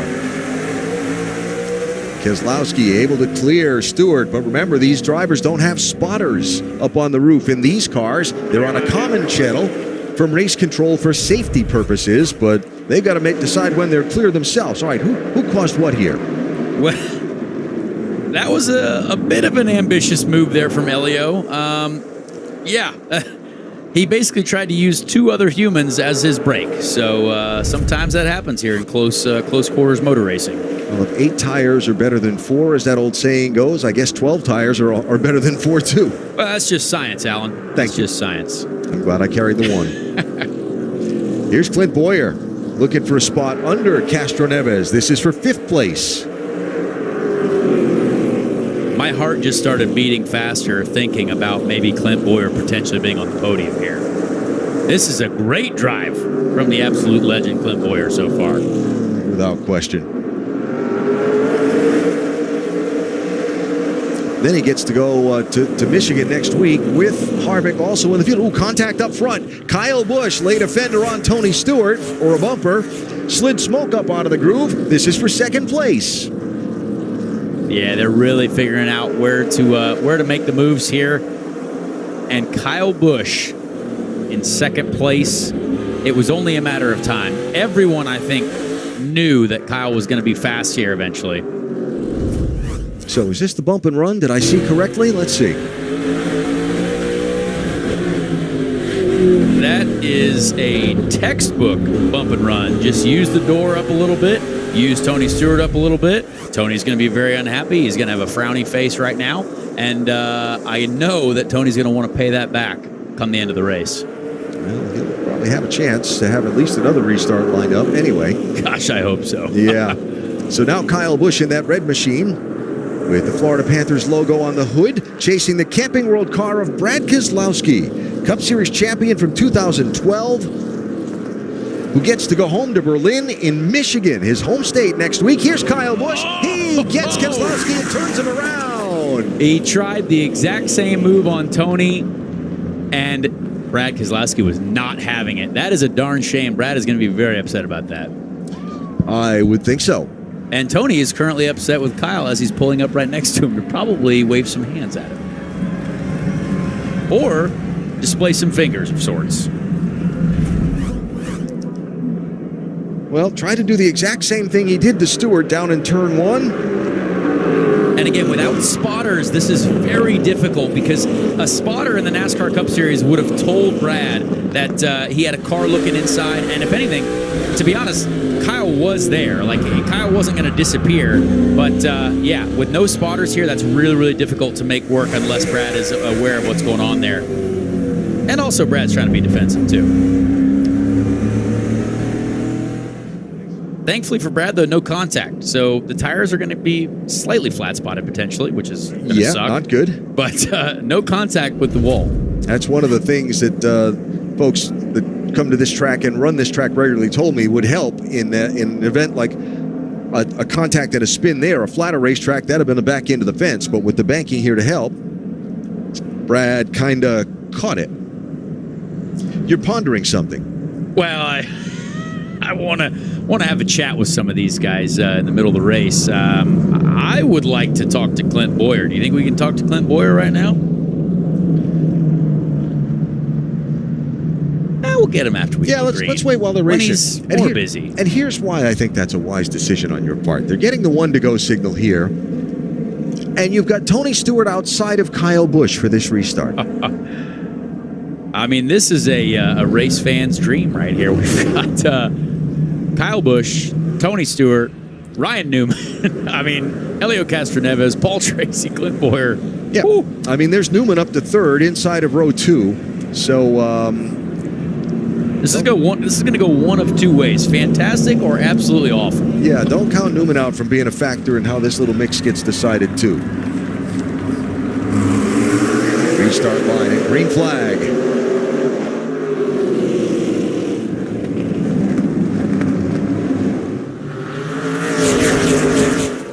Kyle ran Tony up the track just enough to make sure he cleared him.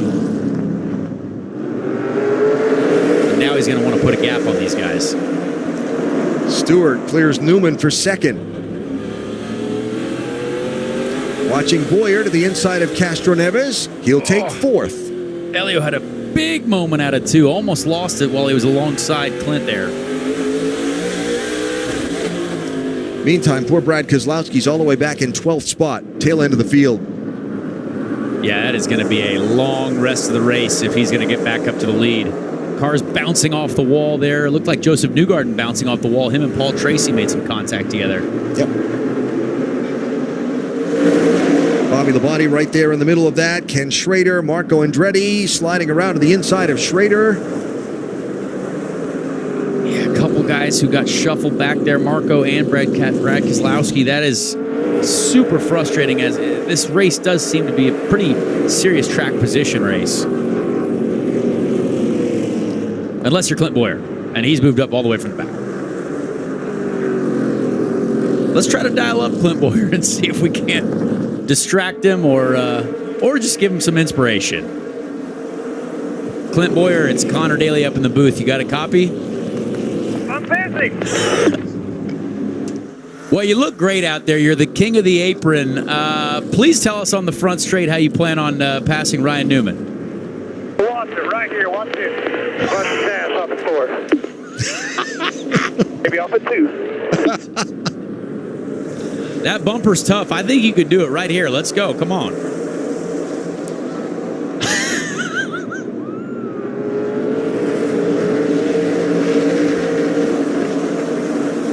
Well, I kind of... See, that was easy, Clint. Great work. He's still out there, though. Not clear. Wait, are we on the air? Yeah, we're on the air. Clear. Great work. We'll talk to you later. Keep using that apron. I think I just spotted for Clint Boyer. Is that cheating? No, it's a good job. Good job. That might have been one of the most entertaining moments I've had all year. Well, I'm happy. Yeah. We enjoyed it, too. So now Boyer working on Tony Stewart for second place. I mean, this is truly incredible. I have no idea why none of these other drivers are not using the apron. Like, he's finding so much grip at the bottom of both 1 and 2 and 3 and 4. Or he's burned his tires off. Well, still got 30 laps to go in our main event. Wow, this has been a fantastic race so far. I can't wait to see what happens when Clint catches Kyle Busch. Has he burned up his tires? Will he be aggressive? Will Kyle Busch be aggressively defending? Well, I would think the answer to the last one is yes. The other two remain to be seen. But we got 28 laps to go in our main event. Clint Boyer now is all the way up to second spot. Tony Stewart's racing with Ryan Newman for third place. Elio Castroneves is fifth, and Paul Tracy is sixth. Yeah, Paul Tracy having a great race. I mean, honestly, Paul and Elio have kind of just been sneaky staying there right in the midfield, and hopefully they're saving their stuff. There is the caution flag. Perfect. We think so, too. 24 laps to go in our main event tonight. And I venture to say the plot is thickening as we get closer to the finish. Well, there are some bruised feelings out there at the moment, and we're not done yet. 5, 10, 15, 20. 5, 10, 15, 20. At Camping World, we make seeing America fun and affordable. Take home this new Coleman Lantern or Rubicon for as little as $5 a day. 5, 10, 15, 20. Or this new travel trailer for less than $10 a day. $15 gets you a new fifth wheel. And for only $20 a day, you could drive off in a brand new motorhome. 5, 10, 15, 20. We make RVing fun, simple, and affordable. See America for less at Camping World. 5, 10, 15, 20.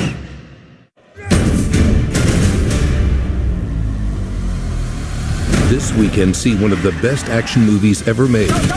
Don't miss it on the big screen.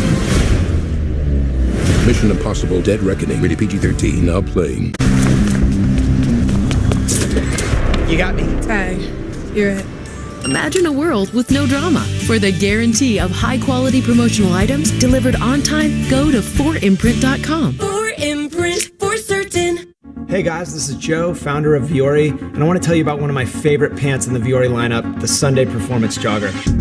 The fabric on this jogger is absolutely incredible. It's got a more tailored, modern fit, making them super versatile, and it has a zip pocket to secure your belongings.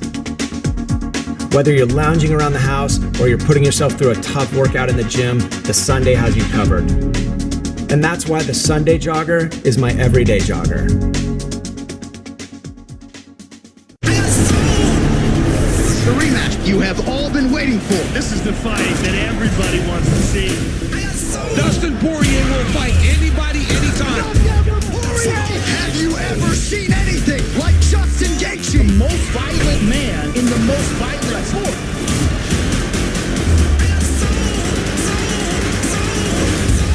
Buckle your seatbelts, ladies and gentlemen. Super bad, super bad, super bad.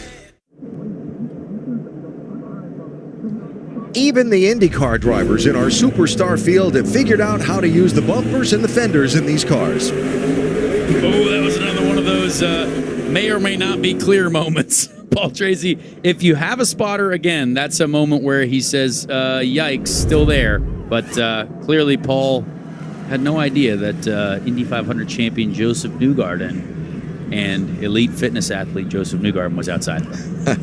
So here comes the field, doubled up for the restart. They're getting the 1-to-go signal now at the start-finish line. Kyle Busch with Tony Stewart to his outside. Then Clint Bowyer, who started this main event back in 9th place and is running 3rd. Also interesting to see he chose the inside. He did not want to start 2nd. He chose to forgive basically all of what happened earlier and start 3rd instead of 2nd. He's 3rd. Ryan Newman is 4th. Then you've got Castroneves and Tracy back in row 3 and 5th and 6th. Coming to the green flag with 21 laps to go in our main event.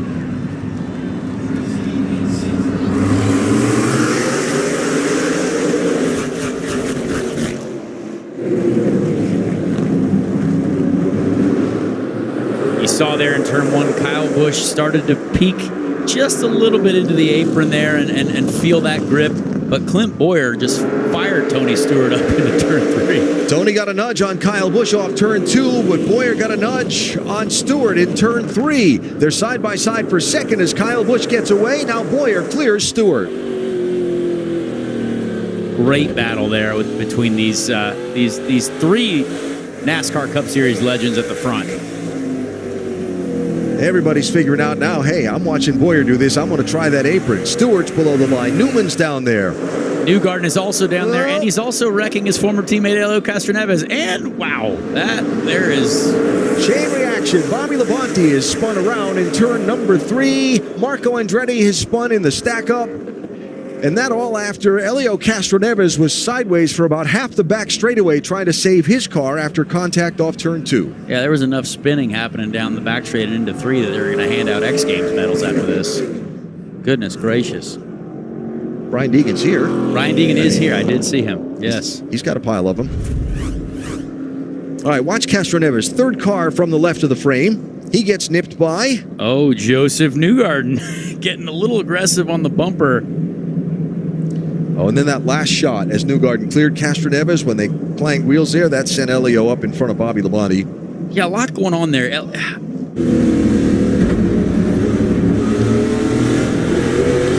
Joseph tried to get off Helio's left rear, but then he hit a bump in the racetrack, and that kind of sent him right back into Helio.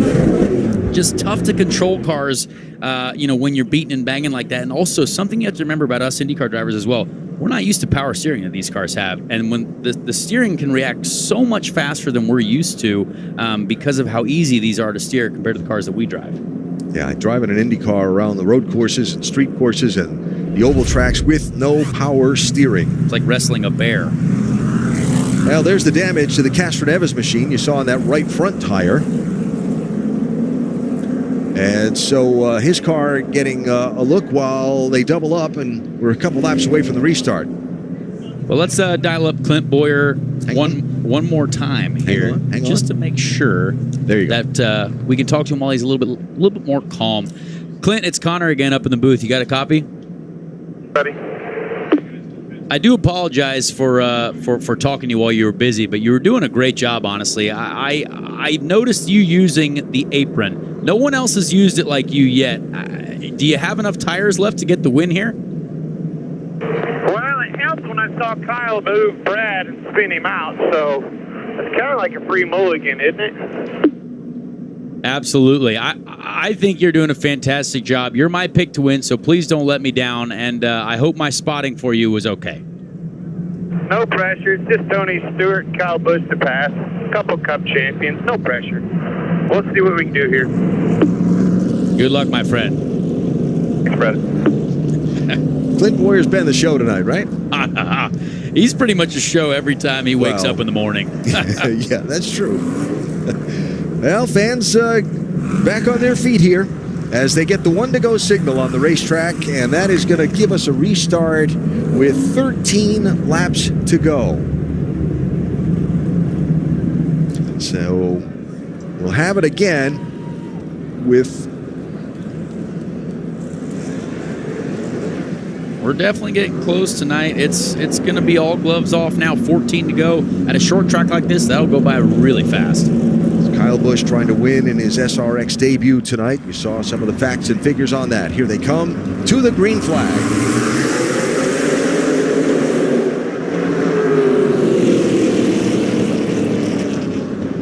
Tony Stewart just can't quite make that outside lane work around 1 and 2. If he could, he'd get a much better run into 3-4 to try to keep Kyle Busch from getting the best run possible.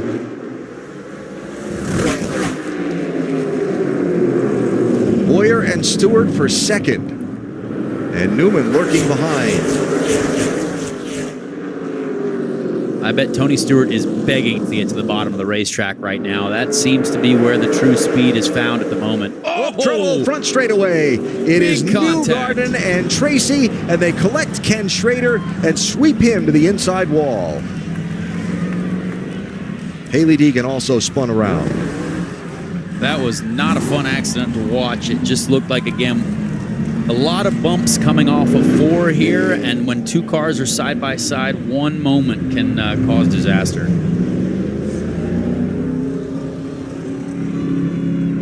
Real shame for Ken Schrader as well. He was having a silent night, but moving up slowly but surely. Minding his own business and got swept away.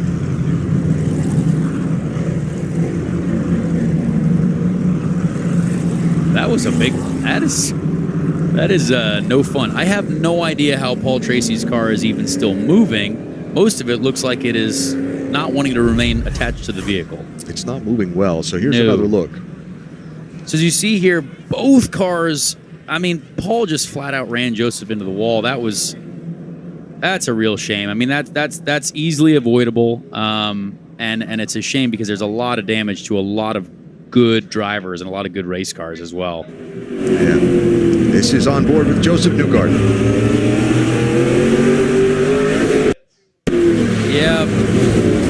Yeah, that's inexcusable, really. I mean, Paul was hoping Joseph Newgarden was going to be a magician and disappear, and that's physically not possible. So you hate to see that for both Joseph and all the other cars who were innocent victims. Bobby Labonte's view. Yeah, this is when you just get on the brakes and hope everyone else behind you got on the brakes as well. That's no fun at all. That's the worst case scenario for a driver who's going through a big smoky field of absolute zero vision. So Joseph Newgarden, Paul Tracy, Ken Schrader. Looks like there's going to be some interesting words shared here. Perhaps an altercation of sorts. Having a conversation. No doubt with humor, as Kenny always does, but he always makes his point. You think Ken would throw a punch? No. I don't think so either. He's a nice fella. But he'll make his point.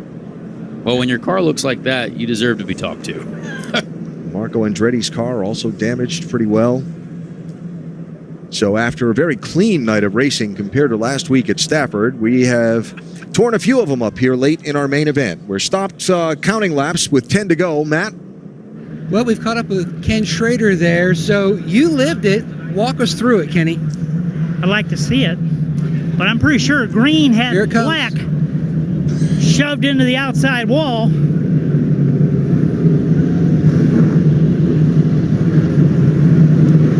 I'm not running another race with him. I'm done. All right, Kenny Schrader frustrated here tonight. Those two had tangled in our first race of the season at Stafford in Connecticut. Strong words there. That is, in a situation like this, where there has been fantastic racing all night, and there's being the bad boy of the series, there's being a little bit of rough here and there, but that's tough to see for a series that you hope to be, everyone having the best time possible. Well, that's a heavily damaged race car. And a very tough note on what's been a very, very fun night of racing so far. But Schrader, Paul Tracy, Joseph Newgarden, and Marco Andretti's car was damaged, although he's still on the racetrack. Matt? And you can see what's left of Paul Tracy's SRX machine. We talked to Ken Schrader. He voiced his displeasure about what happened. What's your side, Paul? I mean, Newgarden and I were bouncing off of each other for a couple laps, and I got a nose ahead of him, half a car length ahead of him, and I just got hooked and turned sideways down the straightaway. I mean, it's just hard racing. At the end there, 10 laps to go, and everybody's now going for it hard, and it's just, I mean, it's a tough track to get off the corner. It's a bad deal for everybody. All right, Connor, you called it. You said it was going to be pretty rough here with about 15 to go. I think Paul was a little bit ambitious on how far up the side of Joseph Newgarden he got. They were pretty much side by side. That's not a gap you can close it. Joseph Newgarden could never have backed out of that move. So hate to see that for Joseph. Hate to see that for everyone. So I talked about that Ken Schrader and Paul Tracy had tangled in the first race of our series back at Stafford Speedway in Connecticut. Here was a look at that. Yeah, not ideal there either. Hate to see it. After that race, when they got back into the pit area, Ken walked down and had a conversation with Paul. And at the beginning, early on in the night, in our second race, Paul went for a little spin in the heat race at Stafford Week 2, and now here we are tonight, and obviously there are some pretty tough feelings there, especially on the part of Ken. So they're doubled up here for a restart. We're going to have 10 laps of green flag racing to go in our main event, and it's Kyle Busch again with Tony Stewart to his outside, Clint Boyer behind him, and Ryan Newman on the outside of row 2. Now, here's somebody to keep an eye on. See that light blue Camping World machine? Brad Keselowski missed all the crashing cars in front of him after getting spun out from the lead earlier. He's there on the inside of row 3. Brad is back. He's in the game now. You guys better watch out. And he is angry. I can guarantee that, too. If there's one person we know, I think we've seen this in the Cup Series, Brad's not afraid to use that bumper. Here they come. Green flag. 10 green flag laps to go.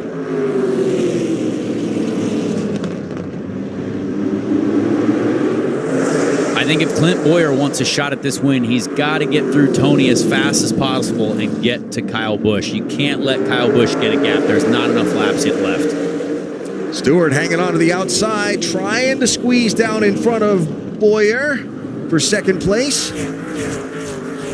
Yeah, Boyer didn't quite have the drive off at 2 that he needed to make the move on Tony, but he's super fast out of 3-4, but Tony can see it. He's moving down the track a little bit. He's not allowing his car to slide up at all.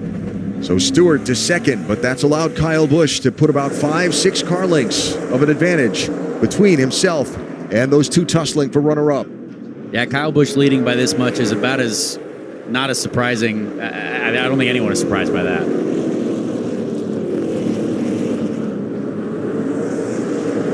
Boyer keeps trying that bottom, but he can't find a way to hook it up like he had been earlier. Yeah, and it's sometimes when you run the bottom for that many laps, it is aggressive on the tires. Usually they say that If you can run a bit of a higher line, sometimes that preserves the tires a little bit better than running the bottom. And Clint has been running the bottom all night.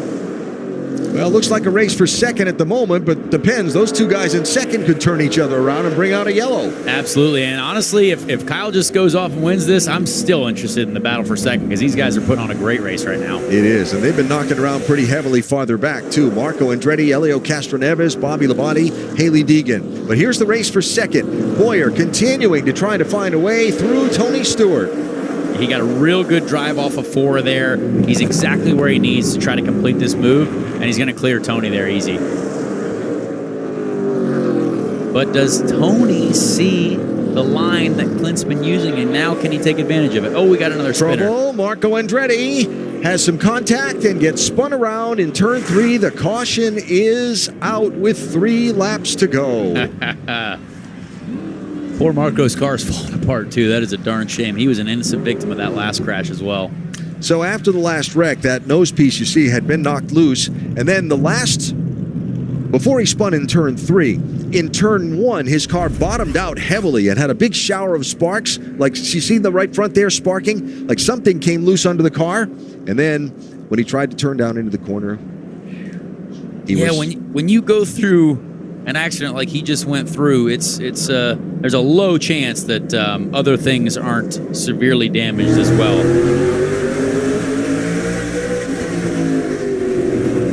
Yeah, it looked like he had something fail there on the right front. It's kind of odd to see a car jolt left like that, but he clearly is staying out because why not? He's got to get as many points as possible in this race. Well, they're not going to let him stay out on the track like that, you see, as he heads behind the wall.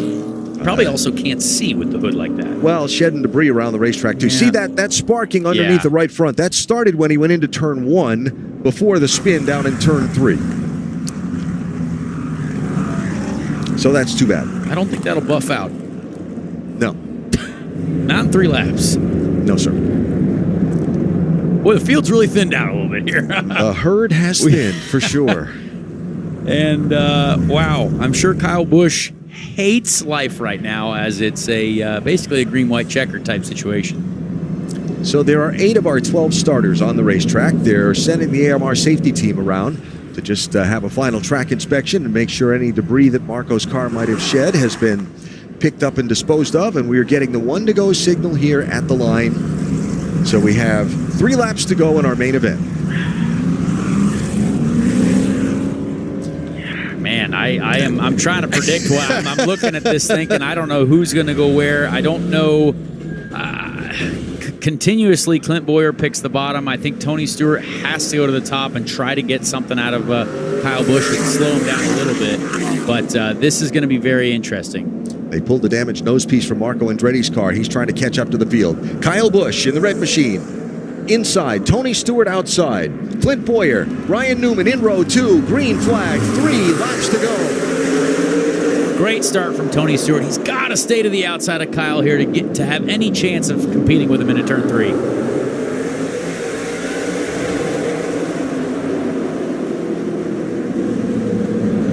Boyer rolls the bottom. Stewart tries to roll the top, but Kyle Busch gets away. 2 laps to go. Clint Boyer is getting extra greedy with that apron. He wants all the grip possible as he tries to make this move on Tony Stewart. He's going to get it done, but is Tony going to fire him off into turn 1 with 2 to go here?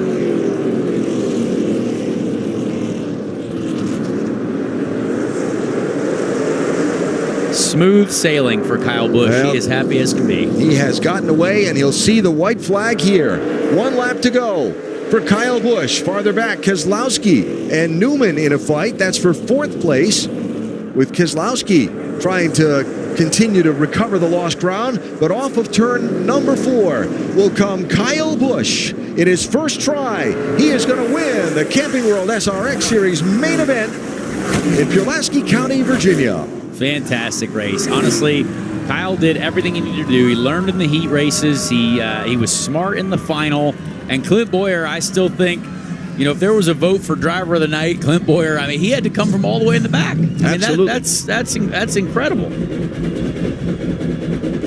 Well, Kyle Busch very much looking forward to getting a chance to jump in on a couple of these SRX races after watching it the last couple of years. He's a winner in pretty much everything he does, so you got to respect that. And Kyle Busch is one of those guys that I really hope gets a chance at the Indy 500 as well. He's won everything else. Might as well come and try the Indy 500 as well. Well, he'd like to.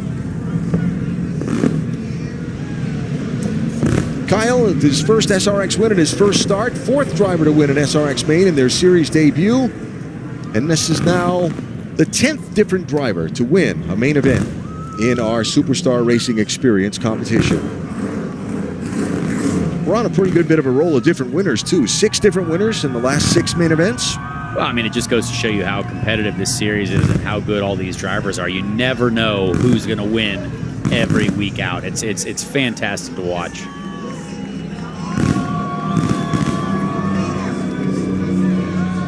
I bet this is the first time Kyle Busch has not done a donut or a giant burnout after a victory.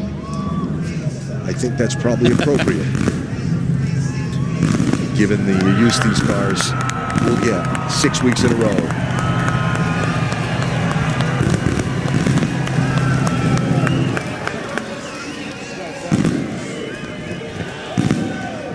Three victories for Cup guys in a row as well this season so far.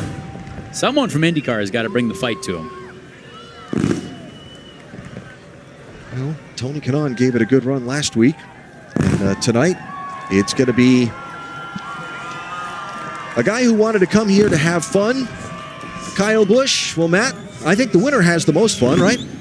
The guy loves chasing trophies, Slinger National, Snowball Derby, Prelude to the Dream. You love those special all-star type short track events. This is another one. Why does this one mean so much to you? Because you're watching them all at home the past 2 years. Absolutely. No, it's just, it's fun, you know. It's just a great atmosphere and environment and everything to be able to just be around some really cool and really great race car drivers, some great personalities as well, too. And I love being able to just, hey, buddy, what's up, Rex? And just love being able to race, you know. I'd race more if I could, but there's only so much you can get in and so much you can do. But just want to thank the Florida Panthers, Camping World, Bass Pro, Goodyear, everybody, Sparco, Rowdy Energy, all the fine folks that have helped me to be able to get here, Hawk and everybody from SRX, all the hard work they've done. They've got a few more this week that got to get worked on. I was about ready to be a part of that at one of those moments in the race, but glad it all worked out. Let's go back to that. You traded some decals with Tony Stewart, which was a racing deal, but the Brad Keselowski incident, another racing deal. How would you describe that? Yeah, I mean, the Castro Neves was on the top there, and he was really hacking to the bottom trying to get down. And I'm like, no, when somebody knocks a hole for you, you want to follow them through, you know? So it's a free spot for me, not for you. So keep your nose in there. And, you know, it knocked the fender out a little bit on it there at that time. And then the Brad deal, yeah, I got a good run off of 4, and I really wasn't ready to pass him yet for the lead, but got a good run on him, got a good launch, and was alongside of him, right front to left rear, and he arced it out nice and then came down, and I was there. So, you know, part of racing, yeah, racing deal, but, you know, it's hard in these things because the vision's not great in the mirrors and everything else, like I get it. But you also got to be aggressive in that same stance and being able to hold your ground and take those spots when you can get them. Fun meters certainly peg. Kyle Busch taking home some hardware from Southwest Virginia. And gets that very cool-looking SRX Winners Trophy to take home with him as well. So as we look at the final results from our main event tonight, it's Busch with the win and Clint Boyer, Connor Daly's driver of the day. Yeah, I mean, great to see. Apart from the giant, massive, chaotic accident that we witnessed, I love to see this event tonight. We enjoyed a lot of side-by-side action. We saw drivers running all across the track. Clint Boyer on the apron, a couple guys running up high. I thought it was a great racetrack for the SRX series. A lot of fun. Hey, Connor, fun to have you back with us again, and we'll see you week 6, right? Yes, I will be back at Lucas Oil Raceway, I believe. All right, good deal. Connor Daly joining us tonight here in Southwest Virginia for a spectacular night of short track racing. Championship standings in the SRX series for Camping World. Ryan Newman still leads the championship over Marco Andretti and Tony Stewart as we get ready to move on from here in Virginia to Michigan. Next week, we head to Berlin Raceway in Marne, Michigan, just outside of Grand Rapids. Next Thursday night, 9 o'clock Eastern, here on ESPN. Week 4 of Thursday Night Thunder and Week 4 of the Camping World SRX Series for this year. And that's the last paved track race. That racetrack, very uniquely shaped. Drivers all looking forward to it. And it should be a spectacular night at Berlin next week. Sports Center is coming up next here on ESPN with El Duncan and Nicole Briscoe. And we've got some highlights to follow up from this one for sure. For Connor Daly, Matt Yoakum, and our entire SRX crew here in Virginia, Alan Bestwick saying so long from Radford, Virginia. Kyle Busch is your winner on Thursday Night Thunder.